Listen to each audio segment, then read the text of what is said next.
Hola, ¿qué tal? Buenas noches. Bienvenidos a Mesa Análisis en Extra Noticias. Señor Kenneth Rojas, ¿cómo está? ¿Qué tal, Nati? Muy bien, ¿y usted? Todo muy bien, gracias a Dios. Qué dicha. Un gustazo, como siempre, acompañar a nuestros amigos televidentes en nuestra mesa de análisis. Y llueve mucho y así vamos a continuar en las próximas semanas, según el Instituto Meteorológico Nacional, por todas las ondas que están recibiendo el país. Y precisamente son al menos 5 las zonas de la zona norte, específicamente en San Carlos, que se han visto más afectadas con los últimos 2 días de lluvia que hemos presenciado. Las autoridades han reportado más de 70 incidentes en ese lugar. Incidentes y emergencias como terraplenes, desbordamiento de ríos y árboles caídos son parte de las situaciones que han tenido que atender las autoridades de emergencia. Nuestra compañera Maricruz Brenes ha estado en la zona norte, específicamente en San Carlos, y a esta hora está en Ciudad Quesada, desde donde nos da todo el reporte, el informe precisamente de las incidencias provocadas por los fuertes aguaceros de ayer y también de hoy martes. Miércoles. Ando atrasado yo. Él quiere estirar la semana. Pero vamos entonces con Maricruz, que buenas nos noches. tiene todo el reporte, Mari. Gracias, muy buenas noches, qué gusto saludarles a ustedes y a nuestros televidentes. Y es que precisamente estamos en una de las zonas afectadas, que es Ciudad Quesada, que pues valga la redundancia fue bastante afectada por las lluvias, inundaciones, desbordamientos de alcantarillas, incluso deslizamientos que se dieron durante la tarde, la noche y todavía la mañana de hoy. Precisamente hablamos con varios afectados, quienes nos contaban pues los planes que tienen a futuro en cuanto a sus viviendas, en cómo les ha ido con esta situación. Todo este detalle lo vamos a ver en la siguiente información.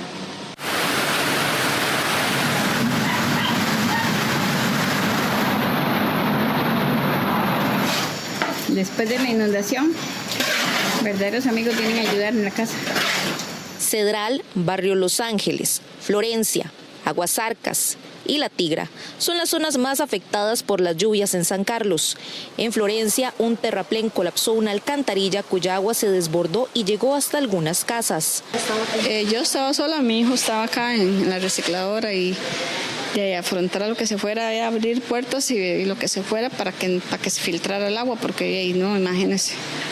Lo que tratamos de hacer fue subir algunas cosas que pudimos, que llegaron a ayudarnos para subirlas hacia arriba para que no les llegara el agua, pero no se dañaran, pero el resto de cosas no se pudo rescatar, o sea, prácticamente todo está mojado, todo.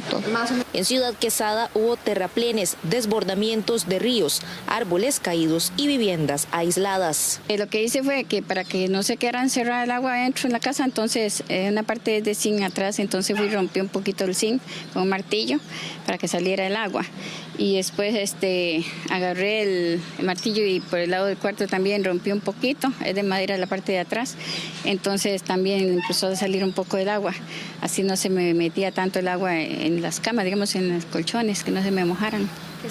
Además de ser parte de los afectados, los niños fueron los principales ayudantes. Más de 70 personas requirieron atención de Cruz Roja solo en esta zona. Y es que lamentablemente tras estas situaciones que se están dando con el paso o más bien con lo que viene a hacer que la onda tropical número 8 se está alejando y la número 9 está ingresando, se están dando también lo que son socavamientos en infraestructuras como los puentes. Nosotros conversamos con el alcalde, quien nos hablaba justamente de estas situaciones, de las previsiones que se vendrían a tomar a futuro, y además también con las personas afectadas por este tipo de circunstancias que estaban pensando en abandonar sus viviendas. Vamos a ver también esta información en la siguiente nota.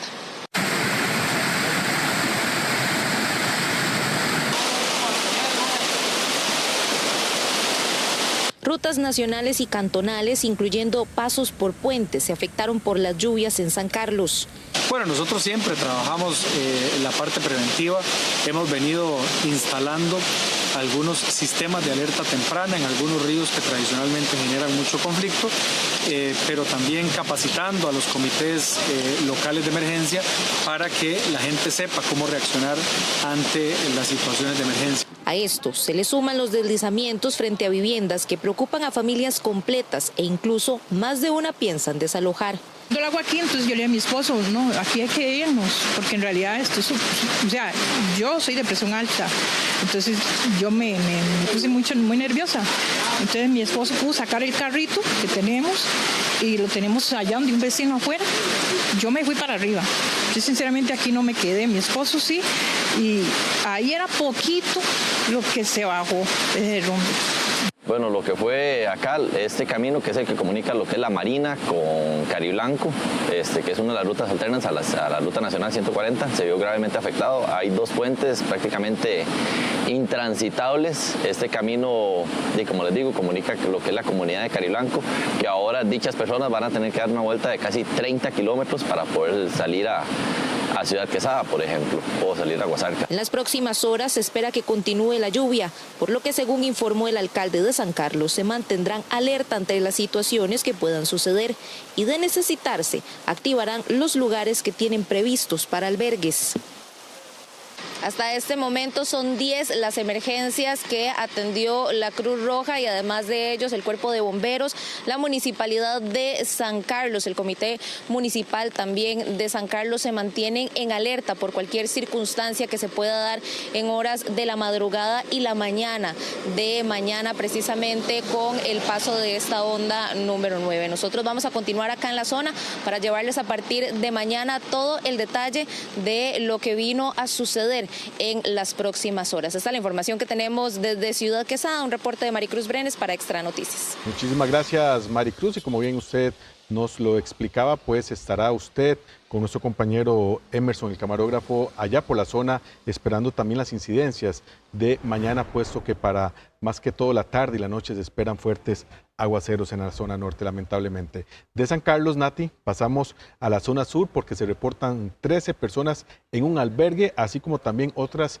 rescatadas y también casas inundadas. Bueno, y ese es parte del balance que se ha hecho por el paso de la onda tropical número 8 en territorio nacional. Las lluvias vespertinas y suelos saturados pusieron en jaque a varios vecinos de al menos 5 zonas en el cantón de Buenos Aires de Punta Arenas, en la zona sur del país. Como en el gran área metropolitana, fue una de las zonas que recibió mucha lluvia en poco tiempo, de acuerdo a los científicos. Los incidentes por el temporal ingresaron al servicio de emergencia 911 por decenas. Los incidentes se registraron en zonas como Cedral, Barrio El Campo, Barrio Los Ángeles, Florencia, Aguasarcas y La Tigra, y además se generaron anegamientos de viviendas. En algunas rutas fue necesario el paso regulado por la presencia de escombros en la vía. Personeros del Comité Municipal de Emergencias se encuentran realizando limpieza de estas. Por otra parte, el Comité Municipal de Emergencias de San Carlos se mantiene activo y está realizando evaluación de daños y brindando atención integral a cada persona afectada. El balance de casas inundadas, pasos de vías comprometidos y el rescate efectivo de personas estuvieron a la orden del día. Y no fue para menos ante los montos de precipitaciones ya en manos del Instituto Meteorológico Nacional, cantidades que sorprenden. Estamos perdiendo aguaceros aislados con posibilidad de tormenta eléctrica, principalmente para el Valle Central, la vertiente del Pacífico, especialmente la zona de Guanacaste, y también en la zona norte, así como en las montañas del Caribe. Importante notar para la zona norte que esta región muestra suelos bastante saturados debido a las lluvias que tuvimos en las últimas 24 horas. Saturación de cuencas entre el 90 e incluso 100% para todos los sectores, la llanura de la zona norte, también la parte montañosa. Desde el día de ayer, a partir de las 4 de la tarde, la Cruz Roja Costarricense empezó a atender diversos incidentes relacionados con el aumento de lluvias en todo el territorio nacional. La primera incidencia se presentó en el sector de Carrizal de Alajuela, donde se nos reportó un deslizamiento que afectó varias viviendas. Se envía recurso al lugar y dichosamente no se requirió evacuación de personas. Para esta medianoche se espera la llegada de la onda tropical número 9 de esta temporada. Eso sí, el pronóstico apunta a que las lluvias más importantes por esta onda dirán presente a partir de la tarde de mañana jueves. Sí, demasiado, está fatal esto. Estas lluvias, terrible. A mí que me cuesta venir a coger el tren, es demasiado. bueno, atrasa toda esa situación. De Guarde hubiera estado un poco con más tiempo porque si no llega, ¿verdad? Sí, no, jamás, no puedo. Ayer que yo vine no estaba tanto, pero ya hoy que llovió, sí se remachó bastante. Ojalá que trabajen en eso porque no pase, porque estamos empezando, ¿verdad? Estamos empezando la... Claro, sería genial la limpieza porque apenas estamos empezando, como usted ya lo mismo lo dijo, caballero.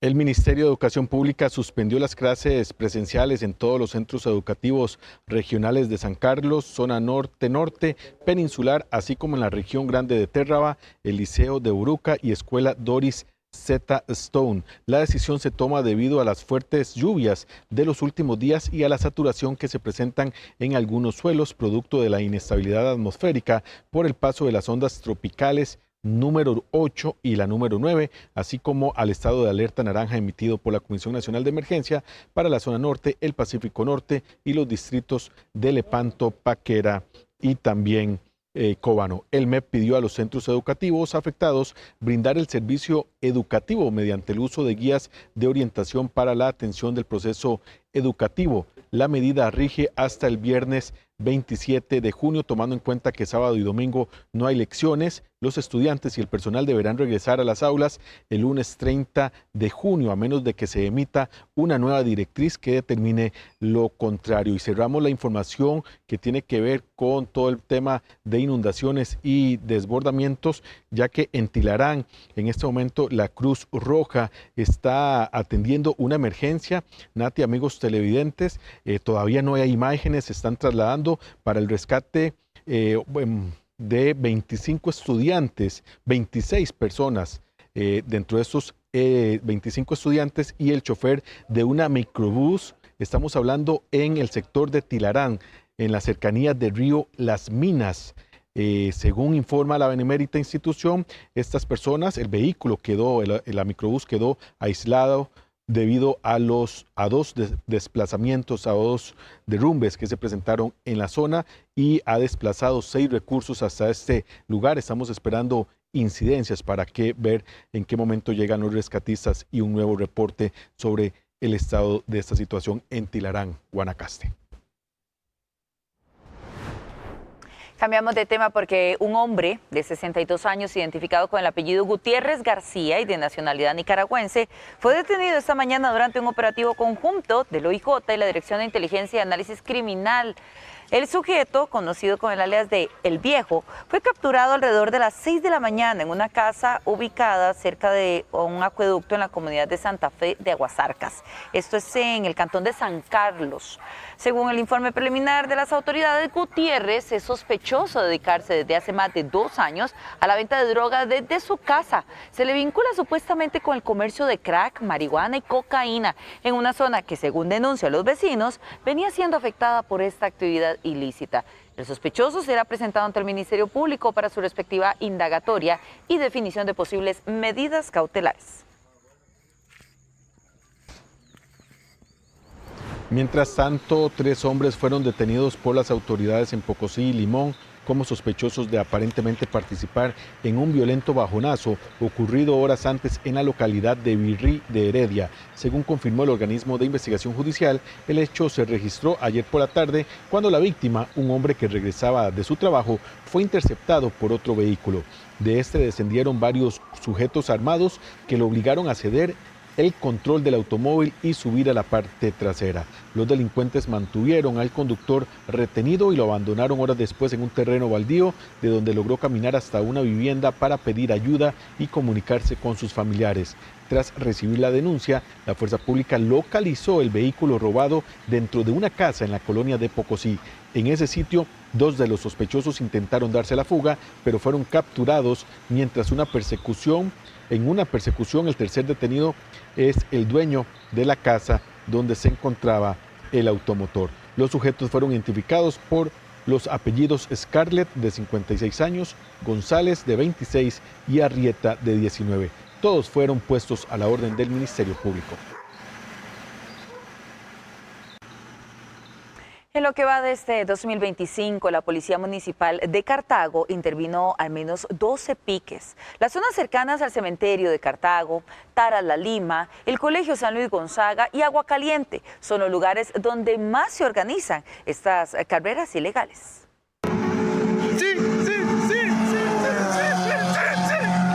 Los operativos se realizaron tras denuncias de vecinos. Las intervenciones se enfocaron en zonas cercanas al cementerio de Cartago, el Colegio San Luis Gonzaga, Agua Caliente, el asilo de ancianos y sectores como la zona industrial y alrededores de Plaza Vivo.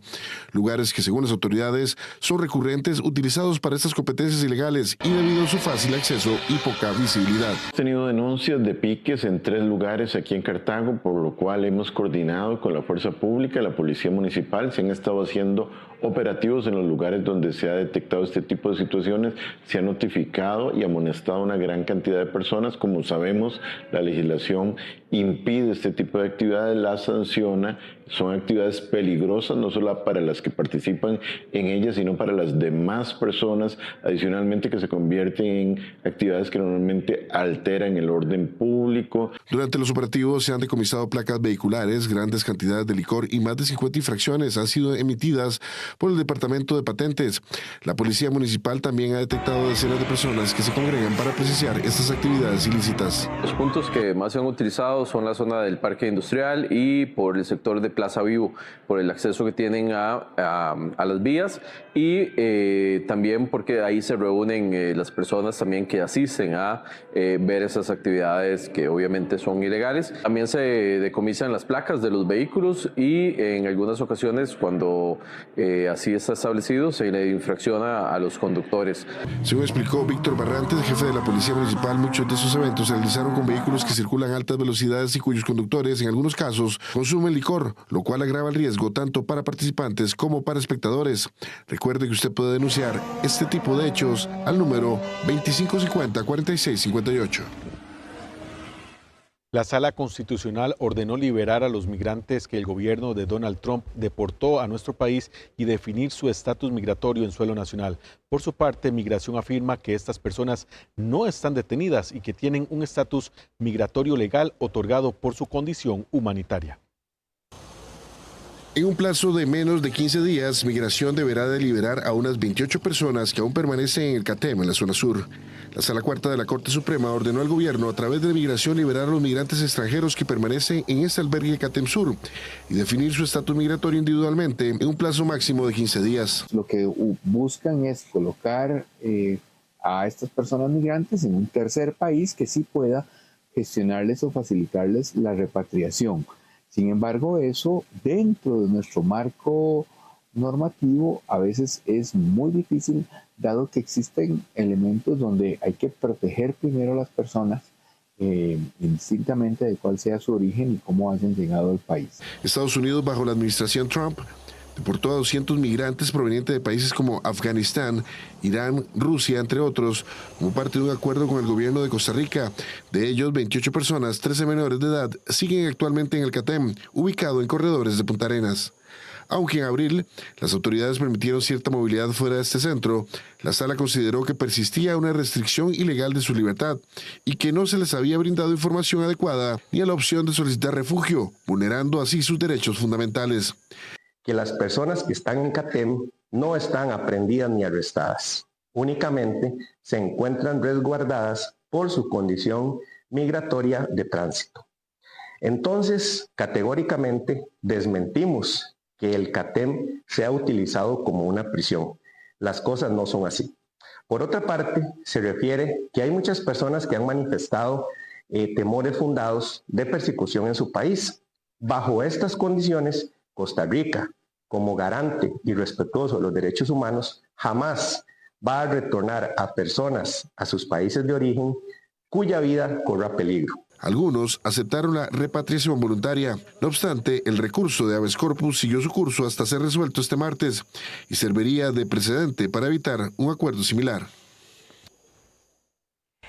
Y durante su visita a Costa Rica, la secretaria de Seguridad de los Estados Unidos anunció que nuestro país escaneará todas las mercancías y productos que ingresen y salgan de suelo nacional, sin decir a partir de cuándo. Ambas naciones firmaron un memorando para dar información detallada al país norteamericano sobre personas que podrían representar una amenaza o hacer algún daño en territorio estadounidense.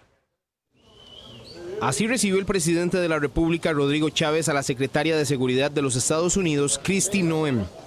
Una visita con el objetivo de verificar las condiciones de seguridad del país en puntos migratorios. La funcionaria aseguró incluso que Costa Rica va a ser el primer país en el mundo que va a escanear toda persona o producto completamente cuando entra al país. Va a ser el primer país, me parece, en el mundo que va a estar escaneando toda persona o producto completamente cuando entra a su país, lo cual creo consistentemente de que es un ejemplo para la nación de que se puede ser un ejemplo hacia afuera.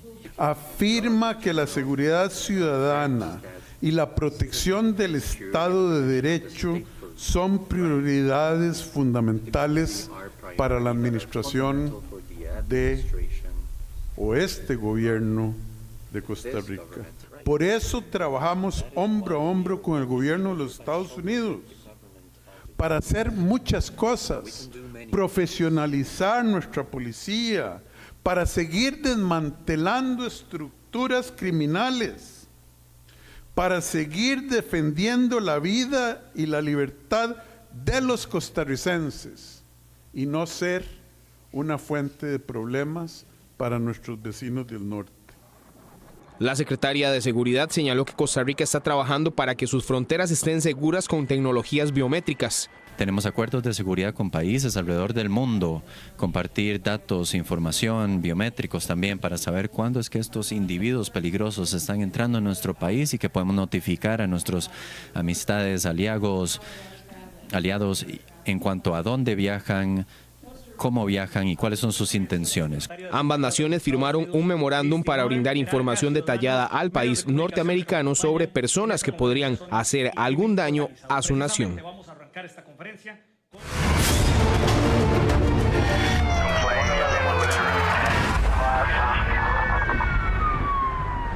El OIJ detuvo esta mañana a un tercer costarricense requerido por la DEA para una eventual deportación hacia los Estados Unidos. Bueno, y este hombre había sido detenido recientemente por un caso de lavado de dinero, pero estaba en libertad con medidas alternas. Se trata de un sujeto de apellidos Álvarez Alfaro, quien fue detenido este miércoles por el OIJ en San Sebastián. Álvarez cumple medidas alternas a la prisión preventiva por el caso conocido policialmente como Venus, por el cual días atrás se desarticuló una banda investigada por lavado de dinero, con movimientos en un solo año de unos 3.000 millones de colones a través de una de las 20 sociedades anónimas del grupo. Por este caso, el guatemalteco César Melgar, dueño de la subasta ganadera más grande de Guanacaste, sigue en fuga. En estos días hemos venido realizando una serie de operativos para detener a personas requeridas por el gobierno de los Estados Unidos, principalmente por la agencia DEA. En este momento acabamos de detener al tercer costarricense de nombre Jonathan Guillermo Álvarez Alfaro, el mismo vinculado con tráfico internacional de drogas. Aquí es importante decir que a este costarricense lo detuvimos la semana pasada en una operación que se denominó como Venus, donde se realizaron 21 allanamientos, dentro de los cuales estaba una subasta ganadera y él mismo había quedado con medidas cautelares no privativas de libertad. Estamos procediendo con la captura de esta persona para presentarlo de inmediato al Tribunal Penal de San José para que procedan con lo correspondiente. Al igual que alias Pecho de Rata y Celso Gamboa, a Álvarez se le ordenó la detención provisional por 2 meses, mientras se continúa con el proceso de extradición hacia los Estados Unidos. También prefirió el proceso ordinario al voluntario. Esto para ser presentado ante una autoridad judicial en Dallas, Texas. Trascendió además que la DEA de los Estados Unidos tiene en la mira a casi 40 costarricenses ligados al trasiego internacional de drogas ilegales. Bueno, y escuche bien, porque el ex jerarca de Seguridad Pública y también del Poder Judicial, Celso Gamboa, que se encuentra en este momento detenido, habría dicho a 2 socios que luego se convirtieron en infiltrados de la DEA que supuestamente el actual gobierno le estaba facilitando el ingreso de cargamento de cocaína. Así lo publicó el medio digital Cere Hoy, publicación que el ministro de Seguridad cuestionó. Parte de la solicitud de la DEA para extraditar a Celso Gamboa Sánchez la publicó este miércoles en medio digital Cere Hoy. El extracto del documento revela que Gamboa Sánchez le habría dicho a 2 de sus supuestos socios que el actual gobierno Chávez Robles le facilitaba el ingreso de cocaína indistintamente por la costa pacífica o la caribeña. El supuesto nexo con el gobierno de turno, indicó Gamboa, garantizaba el cargamento de droga en tierra. Para algunos expertos en seguridad y en investigación policial es normal ese tipo de informantes, pero que eso sí, la información debe transformarse en inteligencia para ser verificada. Esta información o estos datos hay que convertirlos en inteligencia por medio de operaciones de inteligencia, seguimientos fijos, intervenciones telefónicas, etcétera. Puede tener 2 resultados posibles. Uno, que los datos sean falsos o que sean verdaderos. De acuerdo a la publicación periodística del medio digital en septiembre del 2023, Gamboa Sánchez y los 2 supuestos socios, ya convertidos en informantes de la DEA, se reunieron en San José y ahí se habría hablado del aparente nexo con el gobierno. El ex magistrado y el jerarca de Seguridad Pública y de la DIS alardeó en esa reunión de sus facilidades para las operaciones precisamente por su paso en los puestos distintos que ocupó. Esta conexión con los entes de seguridad de la actual administración fue desmentida por el ministro de Seguridad, Mario Zamora. Celso Gamboa participó en movimientos de traslado de droga a los Estados Unidos entre el 2020 y el 2022. Sin embargo, Cere Hoy titula "Este gobierno colabora con Celso Gamboa". Es un jetón, Baruch es un jetón y todos sus empleados. El caso continúa bajo investigación y se está a la espera de que la DEA remita a los tribunales costarricenses las solicitudes formales de la extradición. Y precisamente Extra Noticias le consultó hoy al presidente Rodrigo Chávez su posición en todo lo relacionado a las detenciones de esta semana en cuanto a las peticiones de la DEA para posibles extradiciones de costarricenses a suelo nacional, y eso fue parte de lo que respondió. Qué difícil investigar a Celso Gamboa porque él tiene muchos amigos. Don Randall, ¿para qué le pagan a usted? Para dejarse llevar por los amigos de Celso Gamboa. Usted no tiene las hormonas. Cuando a don Celso lo agarren las autoridades en Estados Unidos y le digan, vea, aquí estamos hablando entre prisión perpetua o cadena perpetua. Es una posibilidad. No, señor. No hay ¿Cuántos años? Se tiene que adecuar a los parámetros de la legislación costarricense. ¿Cuántos años le pueden meter? Andará por 50 años. Bueno.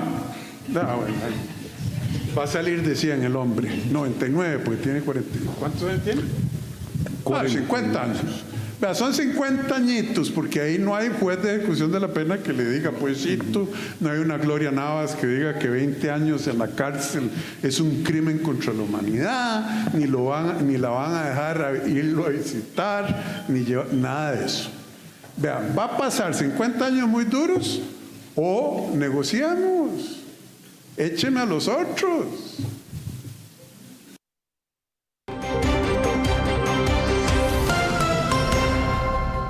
Y de nuevo, un vehículo quedó atascado en el puente de Los Damas por ignorar la restricción de altura para pasar por ese lugar. A pesar de que existen rótulos visibles y una estructura de advertencia horizontal, pocos conductores conocen. Hasta contravías se tiran. Y para los que pasamos por acá, a veces es normal ver accidentes y de todo un poco. Quien ya conoce esta ruta, pues ya sabe que ese puente un vehículo grande no puede pasar. Este paso ya había sido escenario de múltiples incidentes similares. Recientemente fue reparado por el Ministerio de Obras Públicas y Transportes, con refuerzos en la estructura y nueva señalización. No obstante, los accidentes persisten por la imprudencia de algunos conductores. El MOP reiteró el llamado urgente a los choferes de vehículos altos a planificar sus rutas, respetar la señalización y, de ser necesario, utilizar vías alternas. Lo mismo hizo la Policía Municipal de San José.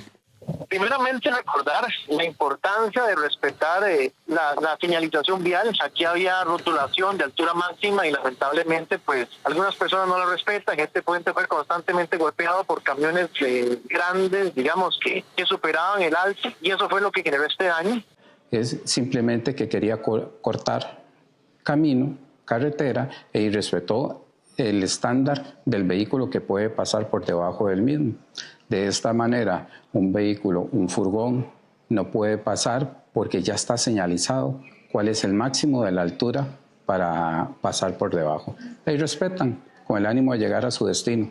Y con esto causa un accidente o una congestión mayor. Ante la reiteración de estos accidentes, las voces piden medidas más drásticas. El Puente de los Damas es una estructura centenaria con valor histórico y patrimonial, cuya preservación requiere también el compromiso de quienes circulan por la capital.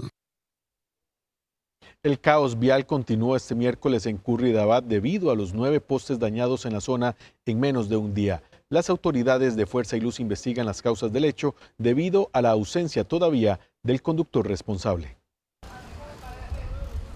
Este era el panorama en Curridabat de la mañana de este miércoles. Las presas continuaban por el cierre de 2 carriles para el trabajo de Fuerza y Luz y cableras tras la caída de 9 postes el lunes por la noche. Muchos comercios continuaban así, cerrados. Lo que ocasionó ese caos no está del todo claro.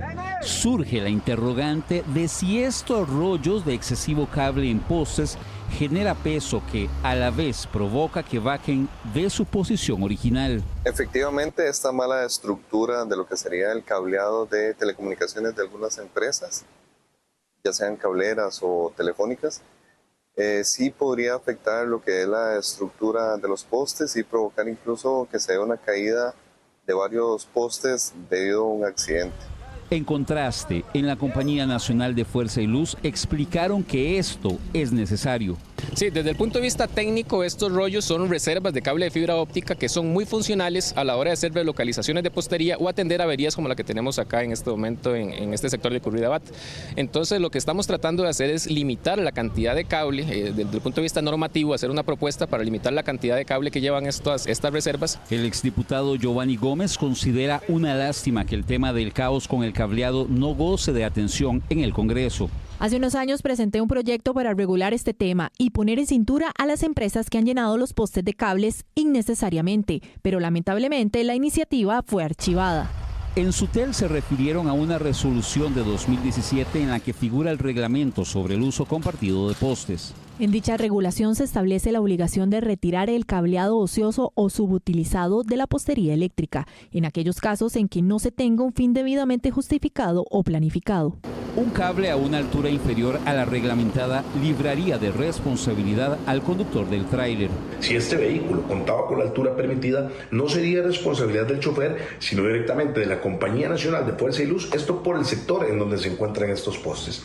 Habría que determinar, por supuesto, la altura del cableado, así como la del vehículo, para poder sentar las responsabilidades sobre quién corresponda. La Compañía Nacional de Fuerza y Luz revisa con frecuencia la altura de los cableados para evitar estas situaciones. Bueno, eso es una tarea que hacemos nosotros. Normalmente nuestro grupo de Infocomunicaciones, que se dedica a supervisar todos los trabajos de las empresas cableadas, siempre andamos verificando las alturas. Los cables deberían estar a al menos 4,60 metros respecto al nivel del suelo. Un inusual y muy angustiante rescate ocurrió este miércoles en Liberia, Guanacaste, cuando una perrita quedó atrapada en el sistema de transmisión de un vehículo. Según informó el cuerpo de bomberos, la perrita de nombre Kira logró ingresar a la parte baja del automóvil y se introdujo en medio del sistema mecánico, sin posibilidad de salir por sus propios medios. El hecho se reportó en una zona urbana de Liberia, donde los bomberos debieron trabajar por más de 30 minutos, incluso desarmando parte del vehículo para poder liberar a la perrita sin causarle daño. Kira fue extraída sana y salva, de vuelta a su dueña, quien agradeció profundamente el trabajo de los socorristas. No sufrió ninguna lesión y se encuentra en buen estado de salud, y aún no saben cómo Kira se metió ahí. Al inicio de esta edición de Mesa de Análisis, la Cruz Roja atiende en estos momentos una situación de emergencia en el sector de Río Las Minas, en Tilarán, Guanacaste, donde un microbús con estudiantes reportaban 25 estudiantes más el conductor del automóvil quedó atrapado debido a 2 deslizamientos de tierra. El vehículo transportaba, como lo decíamos, a 26 personas en total, quienes quedaron aisladas tras los derrumbes ocasionados por las intensas lluvias que afectan la zona este martes y también el miércoles. La Benemérita desplazó 6 unidades de respuesta al sitio para asistir a los ocupantes y valorar su condición médica y emocional. Hasta el momento no se reportan heridos de gravedad, pero las labores de evacuación y aseguramiento de la zona continúan en desarrollo. Las autoridades hacen un llamado a extremar las precauciones en rutas propensas a deslizamientos, especialmente en regiones montañosas del país afectadas por la onda tropical número 8 y también la número 9. Ingresa al sistema 911 información de que una microbús con 25 estudiantes más el conductor queda atrapada en medio de 2 deslizamientos en la cercanía del río Las Minas en Tilarán, Guanacaste. De inmediato, la Cruz Roja costarricense está enviando hacia el lugar 6 unidades para atender esta situación. Estaremos pendientes del desarrollo de la operación.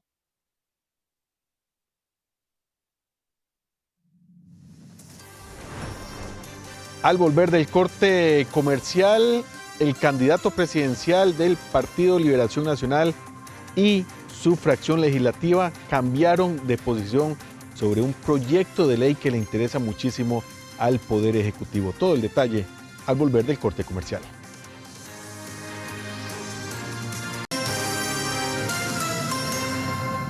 Gracias por continuar con nosotros. El presidente de la República, el señor Rodrigo Chávez Robles, respondió ante la carta que envió el diputado del Partido Unidad Social Cristiana, Alejandro Pacheco, solicitando información sobre las posibles visitas del exmagistrado y exministro de Seguridad Pública, Celso Gamboa, a Casa Presidencial. Esto es parte de nuestro bloque de informaciones políticas y por eso nos acompaña nuestro compañero Rolando Rivera, que le ha dado seguimiento a esta y otras informaciones. ¿Qué tal, Rolo? Buenas noches, Kenneth. Buenas noches, Nati. Buenas noches. Sí, bueno, se trata del jefe de fracción del Partido Unidad Social Cristiana, Alejandro Pacheco, quien por medio de una carta solicitó a la presidencia conocer información sobre si existía alguna visita de Celso Gamboa a Casa Presidencial.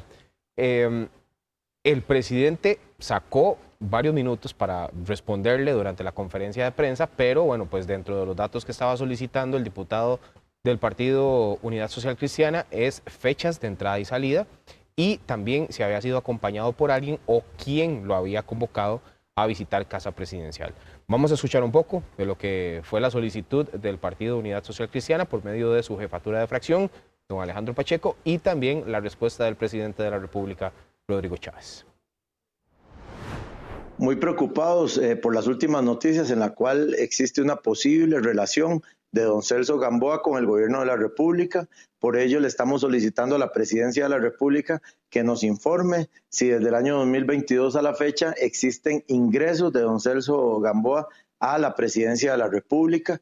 En el caso de que existieran, les preguntamos por qué y cuál fue el tema que se trató y con quién se reunió.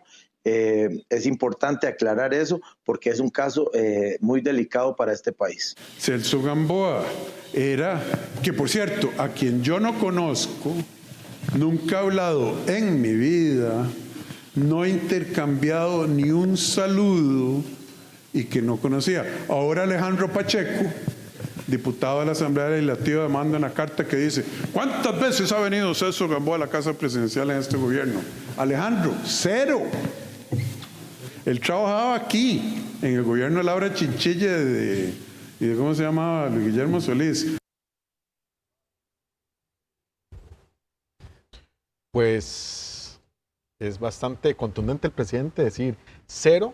Sin embargo, recordemos que hay muchos despachos en Casa Presidencial y no necesariamente, decimos de manera hipotética, ¿verdad? El señor Celso Gamboa pudo haber visitado otros despachos, no necesariamente específicamente el del señor presidente, que es parte de lo que está especificando o solicitando más bien específicamente el diputado social cristiano. Correcto.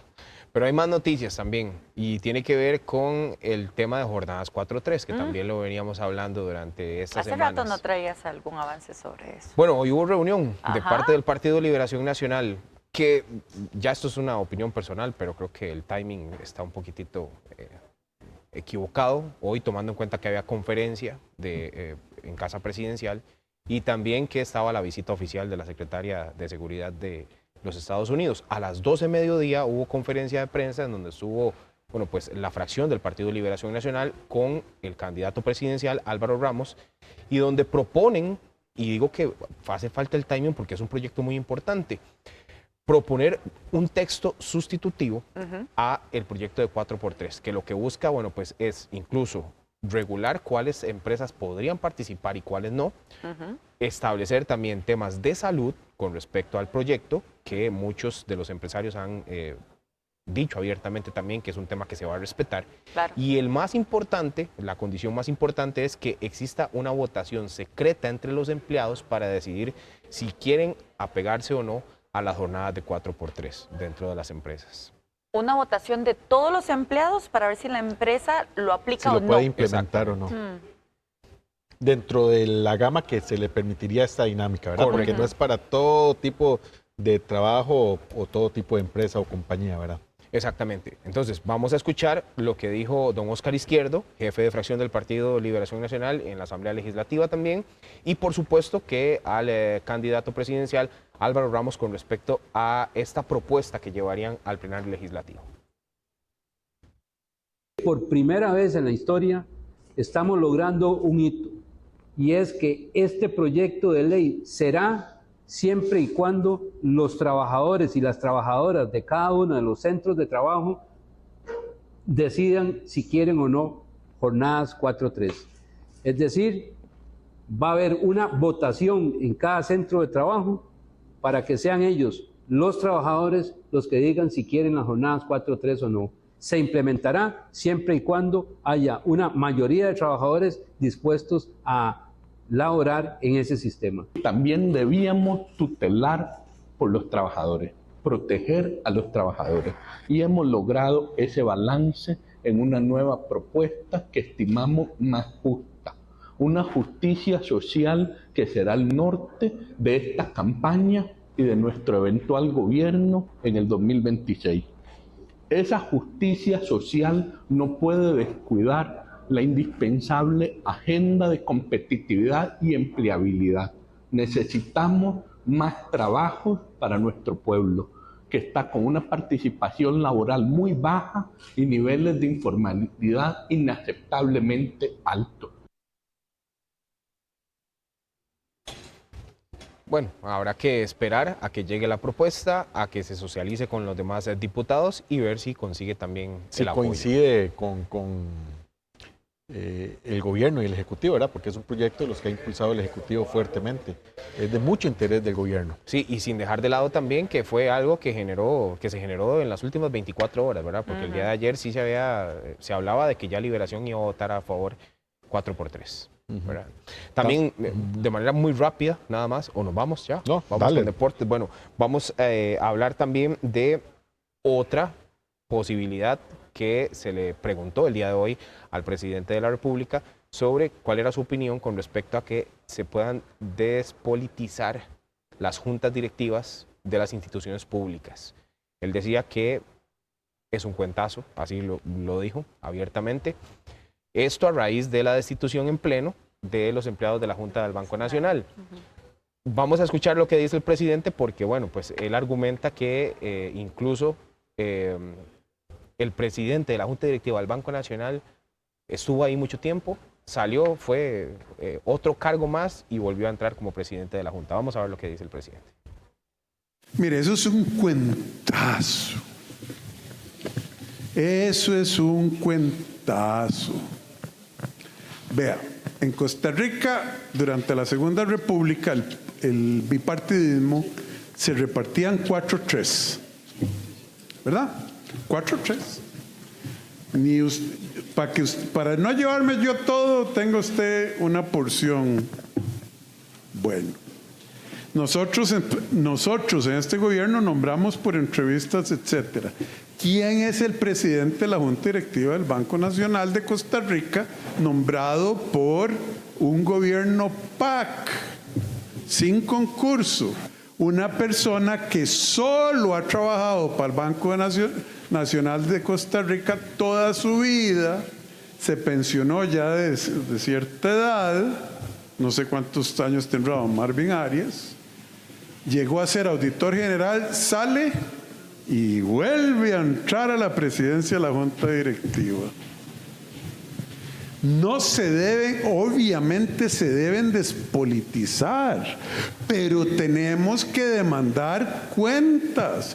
¿Quién es la Asamblea de Accionistas del Banco Nacional y del Banco de Costa Rica? El Consejo de Gobierno. Bueno, ahí teníamos las declaraciones del presidente de la República y habrá que esperar también con respecto a ver de cómo avanza esta iniciativa de realizar esta modificación dentro de la ley bancaria nacional. Muy bien, Rolando. Muchísimas gracias por este informe de lo político legislativo. Feliz descanso. Igualmente. Pasamos, Nati, a los Ay, deportes. hoy estamos muy bien, ya hoy estamos niveladas, gracias Dios, Sí, de la compañía de Marisol. Este lado. Este lado. Sí, Más lado bonito poderoso. así. Nos marginaron aquí a la ¿Verdad que izquierda. sí? Bienvenida. Contra más mujeres mejor. ¿Qué tal, Marisol? Qué lindo tenerla por acá. Kenneth, Nati, bueno, también a Rolo y a todos los que nos acompañan a esta hora acá en Mesa de Análisis. Y bueno, es que hoy ha pasado muchísimas cosas en la selección nacional, pero una de ellas es el cambio de clima, cómo ha afectado pasar de 40 grados, 41 grados, a pasar, digamos que la mínima, allá en Minnesota, 17 grados. Y esto, por supuesto, también ha afectado a los futbolistas, ¿verdad? También en la parte de cuadros gripales. Inclusive Alonso Martínez se había quedado fuera de convocatoria precisamente por tener una gripe, y eso también está afectando a la selección de cara al partido contra Estados Unidos allá en Minnesota. Vamos a hacer contacto con nuestro compañero Leonel Sandí, que está allá precisamente en Minneapolis, que nos tiene muchísima más información, porque ya también le hizo su segundo entrenamiento esta mañana. Leo, adelante. Hola, ¿qué tal, Marisol? Buenas noches también para Natalia y para todos los amigos que están con nosotros hasta ahora, también para Kenneth, que se encuentran esta hora con nosotros aquí en Extra Noticias Mesa de Análisis, precisamente. Aquí nada más voy a hacer un quita aquí rápido. Ahora sí, quedamos. Bueno, aquí son las 10:53 de la noche, 9:53 en Costa Rica. Bien lo decía usted, Marisol. De hecho, vean, y esto no es por hacer televisión o por generar rating o algo más.